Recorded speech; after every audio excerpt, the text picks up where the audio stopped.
Women Taking the Lead, episode 25. I can climb out of my depression if I change my thinking. If I say to myself, I can do it, I can do it. Then I change my thinking so that I can become proactive. Hello, my name is Jody Flynn and welcome to Women Taking the Lead, where we are all about creating blasts of inspiration to help you overcome self-doubt so you can lead with confidence, integrity, and a sense of humor. This episode is sponsored by Luma Coaching. Want some support to get your dreams off the ground? Go to womentakingthelead.com/coaching to sign up for a consultation with me. Now, your future awaits, so let's get started. Hello, everyone, and thank you for joining us today. I'm here with Christy Monson, who has a bachelor's degree in child development and psychology from Utah State University and a master's degree in counseling psychology and marriage and family therapy from the University of Nevada at Las Vegas. She established a successful counseling practice in Las Vegas, and she loves to write and enjoys adding positive energy to the world. I am with you there, Christy.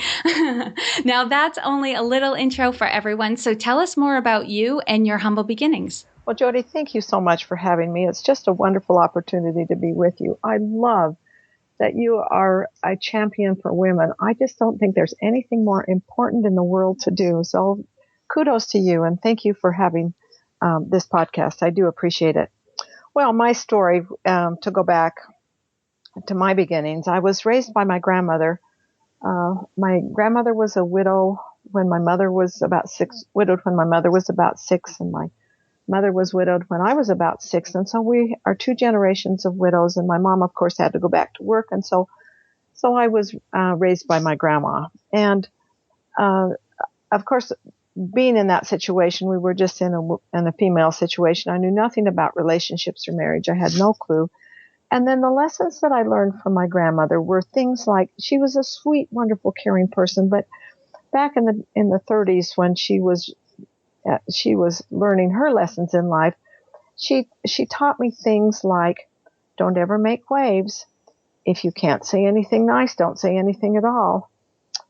And when we would be at the dinner table someone would say, what would you like? She would say, oh, just give me whatever you have the most of, or I'll eat the leftovers. When we were cleaning the house, she'd always say, just clean things up so it looks like you were never there. So in all of these little mantras that she would say to me, she was teaching me to surround myself with an invisible shield. So it was as if I was to just kind of tiptoe around and not make any waves or do anything. So as I grew and got into my own relationship, I, number one, didn't know anything about relationships with my husband. We had not seen a marriage relationship, and I was invisible. So my husband was outgoing and gregarious and a wonderful teacher, and I was home with little kids. And the precipitating event came when our youngest baby was born at 24 weeks. I had a placenta previa, and she was 1 pound, 12 ounces. And so there was a lot of tension surrounding her birth, and she's fine. She's grown and she's great. She's in her 30s now, and she's got her own family. She's got 2 little boys of her own that are just darling. But this was a times with a lot of tension and stress in my life, and I got pneumonia, and I just couldn't get out of bed. And so really, to recap how I was lonely in my marriage. I felt overwhelmed with my kids. I had the pressure of an infant that was clinging to life. I couldn't even get out of bed. So my husband made an appointment for us to go see a counselor. But it was a male therapist, and he was a very nice man, but he just told me there was nothing wrong with my life. My life was good. So there I was, not only sick, I was depressed, and I was at the lowest of my lows. So I couldn't get out of bed because I was sick with pneumonia, but I also couldn't get out of bed because I was depressed. So that was the beginning of me needing to turn my life around and be a little bit more proactive. So I was sharing this with my mom one day, and she said, well, just go find your own therapist. And this is counsel that I would give to everyone. Look around. If you're going to go to therapy, please find someone that you like, that you connect with, that's good for you. So I did find a sweet lady that was a professor at the University of Nevada that was just wonderful. And she was so good. All she needed to do was listen to me. And I began to lay off my invisibility shield, and I took charge of my family. And then I began to write in my spare time. And after all the kids were in school, why we had some financial difficulties, and I knew I would have to go back to work. And because I'd had this wonderful therapist, I decided that I would go back and get my master's degree and become a therapist myself.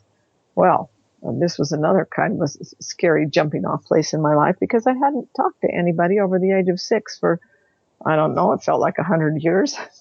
Yeah. And so I had to take statistics. I had to pass the GRE. And so as I got into this program, I overcame my fear just one little tiny step at a time. And I did finish my master's degree and soon opened my own counseling practice and had 4 therapists working under me. So I did establish a successful business, but because of the low points that I'd reached in my life, when women came in to see me, I knew where they were. I could understand the path that they'd been on. And so we could talk about things. And I think it's important as a therapist. You never say, "Oh, I know what you're going through." You always have to say, I can hear what you're saying. But if you haven't walked that path, you don't really know. And I had walked the path, and so I did know about some of the things, not of course some of the abuse issues that we dealt with, but I did have just a wonderful time in my practice. I'm retired now, but it was just enlightening for me. And the thing that I came to find out is that every relationship that we have in life should be synergistic. It should make us better than we are. So I encourage everyone to look for relationships that are synergistic, that will help you become better than yourself, so that the two of you, whatever your relationship is, it's going to make both of you just awesomely wonderful, better than you could have been on your own. I've got a good friend that I go to lunch with. Well, I have quite a few good friends that I go to lunch with, but the one I'm thinking of in particular, we just tell each other we're not in charge of the world, and we laugh and giggle together, and we have so much fun. So she makes me better than I would be had I been on my own. And I make her better than she would have been on her own. And so I think it's important for your listeners to keep that in mind. The other thing that I learned is that thinking determines your feelings. And so if I can climb out of my depression if I change my thinking. If I say to myself, I can do it, then I change my thinking so that I can become proactive. And when I retired, I wanted to write a resource book that would be a tribute to my clients, because I really learned a lot from my clients, and my clients learned a lot from me.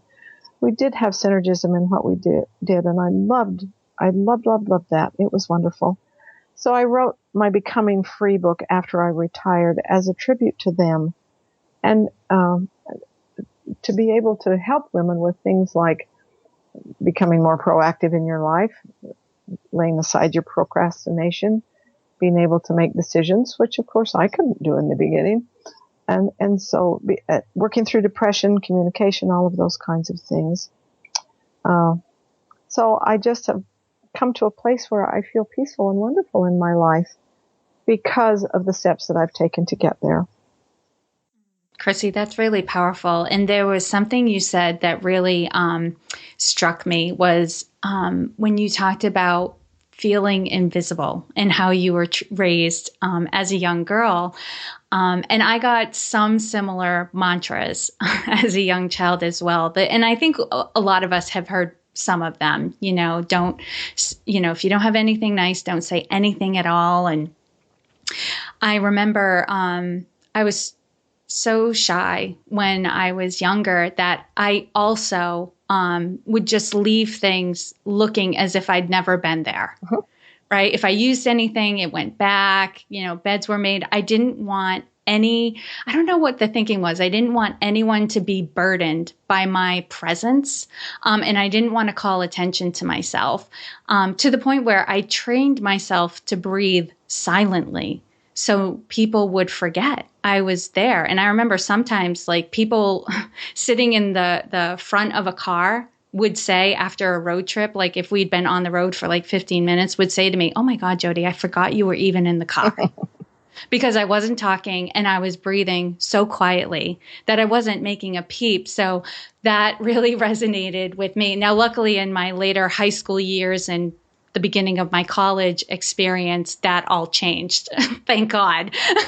And life has been much different since then. But wow, you've had a lot of successes in your life. You've really turned those younger years experiences and the early years in your marriage around. And you've definitely gained some confidence. But take us back to a time when you were playing small, maybe another story that you may not have been aware that you were playing small at the time. Share with us the story and the lessons you learned. Well, the really big turnaround in my life was that one where I was sick and I was depressed. That was really the huge one in my life. But there have been other times when I've played small. And and some of those came in the beginning of my master's degree, where I got into in my internship, where I played small. I was at a behavioral facility, taking over a group one time, and really I let the patients completely run over me because I didn't have enough confidence to stand up for myself and speak my mind.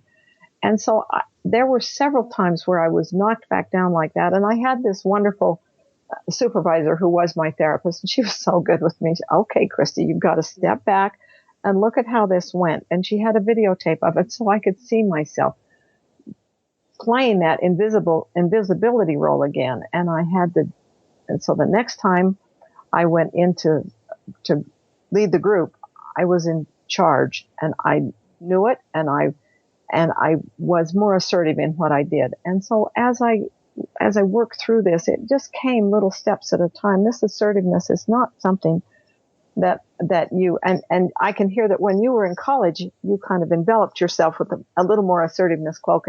And I did that when I was in my master's degree. I got better and better and better at standing up, at confrontation, at being able to work through the things I needed to. How great that you got that feedback in real time where somebody caught it, told you about it, and you were able to take the steps. Now, they may have been baby steps, but that's okay. I completely agree with you that no, this does not change overnight. You can't live how many years living life one way and expect that you're going to be a completely different person just because it's been pointed out to you that, you're being passive, you're letting other people take control. It takes small steps to shift that. And you need some small wins to build up the confidence to keep the change going. And it sounds like you got that. That's amazing.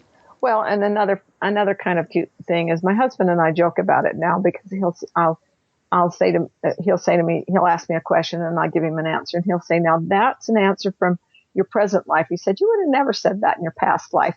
And so we have this joke about my present life and my past life. Almost like you were two different people. Exactly. So I always tell people, if I can get out of this, anybody can get out of this, because I felt like I was the lowest of the low. So I just do encourage your clients or your listeners, just day by day, one small step at a time, to pull yourself out of this. Now, share with us a time in your journey when you had a wake-up call. Take us back to that moment and share with us the steps that you took that led to your success. Well, I don't know that I can say just one dramatic one. For me, it was just one tiny step at a time. And this sweet, loving university professor that was my therapist was so good with me. And so she would watch me when I was in the booth, and she would say, now, how could you have handled that better? Or what could you have done differently? Or if you had said this, what would have been the outcome? And so I can't go back to one dramatic incident. I have to just say, it was one small step at a time, day after day after day, for me to change. It wasn't anything. Here's one. Maybe I can say, sorry, I just cut myself off and Go for it. Okay. And this I want to use as my final little mantra that I say. But I had another therapist say to me one time, when he was doing we were doing a group as co-therapists together. He said, "We teach other people how to treat us." And as I was sitting in group, my goodness, that just kind of rocked my socks off me. but I internalized that at that moment and have since then always I go back and reflect, how am I teaching other people to treat me? If my breath is so quiet that you can't even hear it and you don't even know that's there, how am I teaching other people to treat me? If I can be assertive and say, hey, I have something to say about that. How am I teaching other people to treat me? I think that's an important message that we need all to internalize. Amen. And there was something else that hit me when you were talking, because it seems as if several of your wake-up calls have come from therapists, educators, and mentors in your life who were just holding up a mirror to you and just pointing out, not without judgment, just pointing out, do you realize you're doing this? And how valuable that has been in your life to have people who were in a position where it was okay for them to give you that kind of feedback, and you took it and did something with it. Yeah, I think that's so good. In my book, Becoming Free, I have a chapter called Relationships as Mirrors. And I think all of our relationships are a mirror for us. And if we will sit and if we can look back at the conversations we've had and how we've done things, we can see ourselves in the mirror. I think that's a wonderful concept. I love that. Kudos to you for saying that. Oh, thank you. And I just want to add, I've heard that mantra before. You teach people how to treat you. The one thing I don't know that I've done yet is taken a look at all of my relationships and decided, am I happy about the way this person is treating me? And how is it that I've trained them to treat me this way? Or how do I want to, quote unquote, retrain them if I want to be treated another way? So that thank you for that hit, because I got that hit while you were explaining the mantra. So that was very valuable. And the other thing I think is it's important for me when I do therapy with someone, I think we can either come to a relationship as a child or we can come to a relationship as an adult to adult. And the thing that makes the difference is for us to be able to say the process of what we see going on. So as you confront these relationships that you don't know if they're just how you want, you can say to somebody, it seems to me that this is what's happening in our relationship. Do you see it that way? How do you look at it? And then you see you're coming to be with someone in an adult to adult way rather than a parent-child way. Right. Because not many people respond well when you come at them like that. There you go.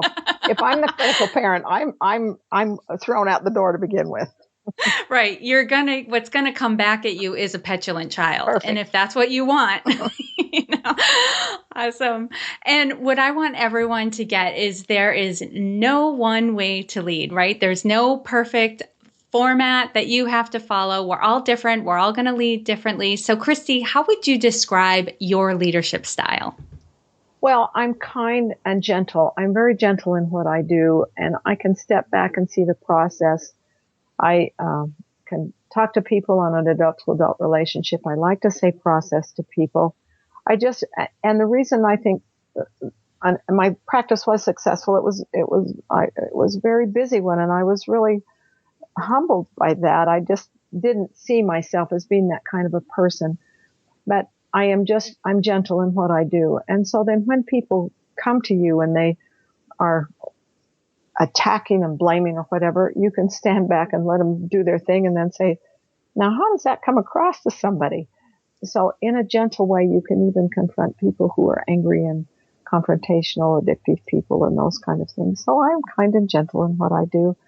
I love most of all my writing. I just adore writing. I don't like the marketing part of it so well, except when I have an opportunity to talk with you like this. This is really fun for me. So I really enjoy that. But I do like my writing. I have a blog and I have my books that are out there, and I'm working on some new projects, so I just love that part of my life. Oh, well, this is probably a good segue, because what I want to know is, what is one thing that you're working on right now that you're really excited about? Well, I have several books that are out there, and people can go to my website to find those. But the project that I'm working on now are some little picture books that are self-help picture books for kids. And usually you think, well, kids have got to be older to do that kind of thing. But I found when I worked with children in my practice that sometimes even with abuse survivors, kids that have been sexually abused, it only took 1 or 2 sessions for them to be able to pull out of it. All they have to do is change their thinking right quick and get through their feelings. And so you give them some clay to pound or some sand to work through for a few minutes. And we don't have time to talk about art therapy, but that's an important thing. And kids are through it. So that I have these little picture books on bullying and feelings and whining and just a lot of several things like that hopefully will be out in the next couple of years. And I put a self-help for parents and kids at the end of that. So I'm really excited about that project. Sorry, I keep going on too long, but I just want to say one thing about that. My little bullying book, I think, is good, and it's different than most bullying books you find because I say in there, I use the concept, I don't say, but I use the concept of we teach other people how to treat us. So in the little bullying book, we have kids practice standing tall and looking other people in the eye and being able to smile at others. And you see, that's half of the battle of getting through these bullying things. So I love that we teach other people how to treat us mantra. I think that's good. I love how you're tying the two together. That is very cool. And it's my impression that kids are better able than adults to work through their thoughts and feelings because they don't judge them and they don't resist them as much as adults do. They're teachable. Yeah, so they must be a lot of fun to work with. They are wonderful. Okay, now I'm going to do a quick leadership roundup. So, Christy, tell us, what is one practice that makes you a better leader? I have to do my daily meditation. That is important for me. And people can do it however they want. It can be a religious study if you'd like. It can be a combination of meditation and religion, whatever you want. It can be just plain meditation. But I need to do that every day because I have to fill myself with light and love. And as I fill myself with light and love, then I keep my thinking in a positive vein so I don't slip into depression. And what is one book that you would recommend to another woman who wants to develop her own leadership? Well, I tried to think back in my life of the thing that really made the difference, the most difference. And I have to say, it's Stephen Covey's 7 Habits for Highly Effective People. And I know it isn't written by a woman, but I just have to say that's the one that pulled me out when I was in the depth of depression. It doesn't have to be by a woman because we're going to have men on this podcast as well because I am a firm believer they have much to offer us as do other women, and it's going to take both genders working together. And that is a fabulous book. And what is your favorite healthy food? Well, I love to make granola, and we do love granola, and you can make it any way you want. I do recommend that you get good quality oats and you use good quality honey and whatever you want to put in it, then nuts and fruits and whatever. I have my recipe that I sent to you so you can look at mine, but you can also do your own. And then I have to also put a good plug in there. I love yams and I love salad. So those are kind of my three favorites. If you can't leave them out, then you know what? Just throw them all Gotta in put there. them in there. And knowing what you know now, if given a chance to go back and do anything differently, what would you change? Well, I think the most important thing would be to me that I would have done this earlier, that I would have come to this process a little bit earlier in my life. But you know what? It's worked out for the best, and I'm happy that it did because I can really help other people because I know the path they've walked on. So I'm happy that it worked out the way it did, but I would have done it earlier. What would you have done to start the process earlier? I'm thinking of the woman who is listened to your intro and thought, oh my gosh, that's who I am. But she hasn't, gotten any chance to intervene in it yet. What would you recommend to her? I think reading is something that's very important to me, to find some books with women's issues that are helpful. And also, I would say my sweet, darling therapist that I absolutely adored changed my life. And so I think either one of those two, reach out to other people. And it doesn't have to be a therapist. It can be a wonderful friend that you talk with, that you begin to shed your invisibility but find somebody that you have a synergistic relationship with, and then just begin to shed that invisibility shield. Mm. And share with us a success quote or a mantra and why it has meaning for you. Well, I already told you this, and so this isn't a surprise. We teach other people how to treat us, or we teach others how to treat us. And do you know where that came from? I don't know where that came from. I've never looked it up. I should do that. I should do a search on it.